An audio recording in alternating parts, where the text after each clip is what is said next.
কোরবানির ফজিলত সম্পর্কে আল্লাহ রাসূল সাল্লাল্লাহু আলাইহি ওয়াসাল্লাম বলেন,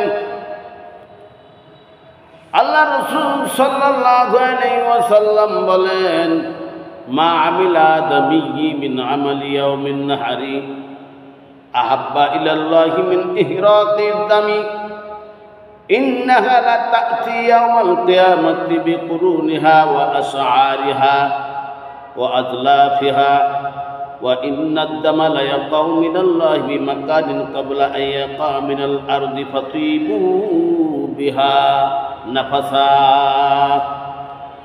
রাসূলুল্লাহ সাল্লাল্লাহু আলাইহি ওয়াসাল্লাম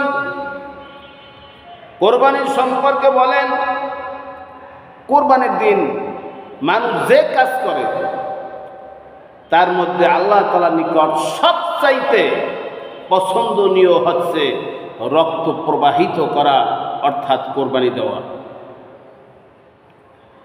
কিয়ামতের দিন তা নিজের শিং পশম ও খুর সহ আল্লাহর দরবারে হাজির হবে। রাসূলুল্লাহ সাল্লাল্লাহু আলাইহি ওয়াসাল্লাম তারপরে বলেন, তার রক্ত জমিনে পড়ার আগে, তার রক্ত জমিনে পড়ার আগে আল্লাহ তাআলার নিকটে এক বিশেষ মর্যাদায় পৌঁছিয়া যায়। সুবহানাল্লাহ। আমার ভাইয়েরা, আমার বন্ধুরা, নামাজ পড়লে কবুল হয়েছে কি হয় নাই জানা নাই, রোজা রাখলে কবুল হয়েছে কি হয় নাই জানা নাই। আমার ভাইয়েরা, আমার বন্ধুরা, কোরবানি সম্পর্কে রাসূল সাল্লাল্লাহু আলাইহি ওয়াসাল্লাম বলেছেন, কোরবানির পশুর রক্তের ফোঁটা জমিনে পড়ার আগে আগে আল্লাহর দরবারে তা বিশেষ মর্যাদায় পৌঁছিয়া যায়। সুবহানাল্লাহ। আমার ভাইয়েরা, আমার বন্ধুরা, পরবর্তীতে আল্লাহ রাসূল সাল্লাল্লাহু আলাইহি ওয়াসাল্লাম বলেন, ফাতিবু বিহা নাফাসা, সুতরাং তোমরা আনন্দিত মনে কোরবানি করো। সুবহানাল্লাহ। আমার ভাইয়েরা, আমার বন্ধুরা, এই হাদিসটি তিরমিজির 1493। আর একটা হাদিস আমি আপনাদের সামনে তুলে ধরছি। সে হাদিসটি হলো ইবনে মাজার হাদিস নাম্বার 3127।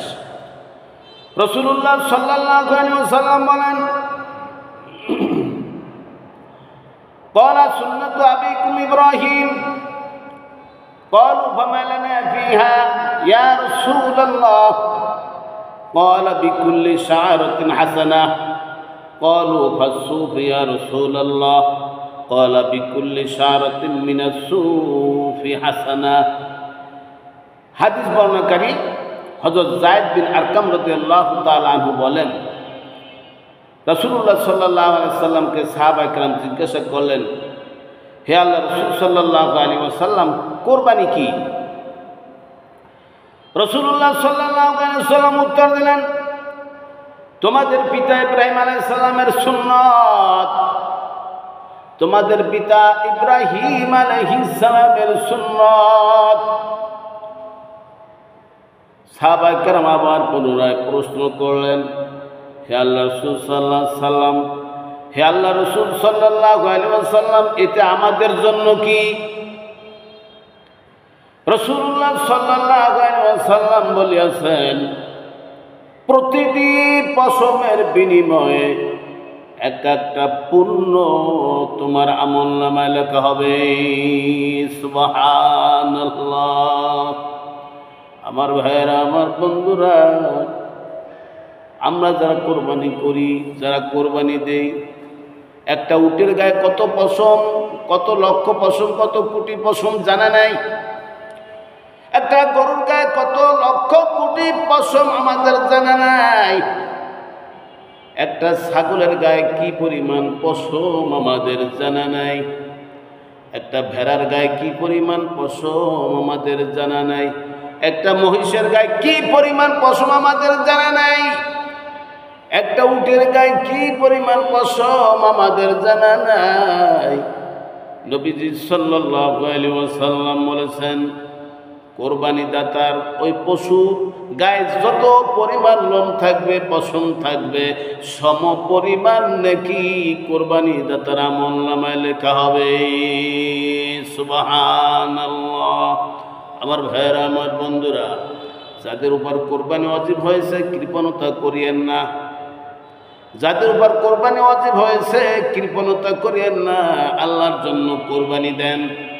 দেখবেন একদিন পরকালে এই কোরবানি আপনার জন্য নাজাতের ফয়সালা হয়ে যাবে।